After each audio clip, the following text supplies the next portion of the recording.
Halo, salam damai, selamat malam sahabat pandai. Mungkin ada sahabat pandai yang sudah tidur atau sedang berusaha tidur atau bahkan belum bisa tidur. Semoga kita semua dalam keadaan sehat dan baik-baik saja. Hari ini sebelum libur panjang, libur Paskah Jumat Sabtu, biasa saya mengajar Jumat Sabtu. Saya bersyukur ada waktu istirahat dan makanya saya melanjutkan podcast episode 3 Pandai.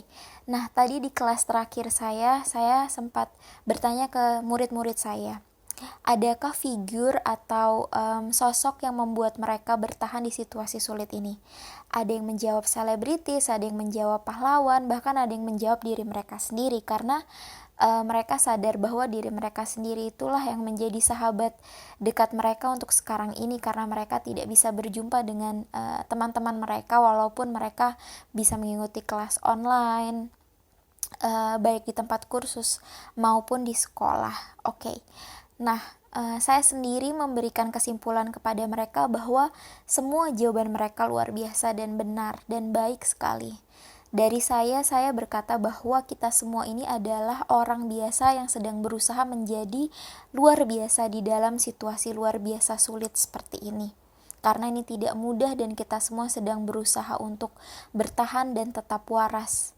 Jadi kita juga sama pentingnya seperti sosok-sosok penting atau tokoh-tokoh tersebut. Jadi terus semangat hingga kita bisa sampai di garis finish, hingga pandemi COVID-19 ini meninggalkan kita dan bumi kita dengan damai, dan semoga setelah pandemik ini usai kita tetap bisa mempertahankan kebiasaan baik untuk bisa menghargai kesehatan, peduli dengan sesama, dan menjaga bumi kita sebagai satu-satunya rumah yang tidak bisa ditukar dengan planet lain meskipun ada penelitian tentang Mars. Oke.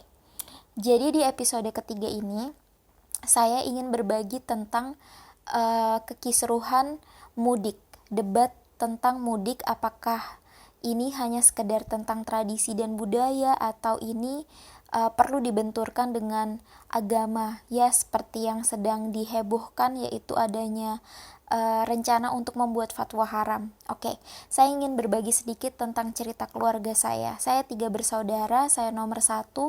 Saya punya adik bungsu perempuan juga yang juga perantau. Sebenarnya kami bertiga, yang tengah laki-laki juga perantau, tapi yang paling jauh adalah saya dan juga si bungsu yang perempuan. Nah, saya sebagai perantau yang sejak pergi dari rumah sejak lulus SMA, waktu itu saya 17 tahun, hingga saya kuliah di Jakarta, bekerja, bahkan kuliah dan tinggal juga di luar negeri, di beberapa negara.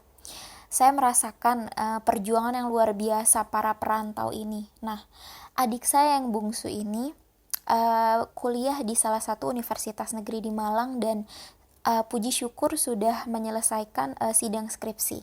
Jadi ia hanya tinggal menunggu berita wisuda, namun tidak bisa dipersalahkan bahwa sekarang ini situasinya terlalu sulit untuk mendapat kepastian tentang itu, dan usahanya bersama temannya yaitu kayak seperti kewirausahaan juga sempat mandek sehingga dia tidak ada pemasukan untuk membayar kosan dan juga makanan serta kebutuhan lainnya.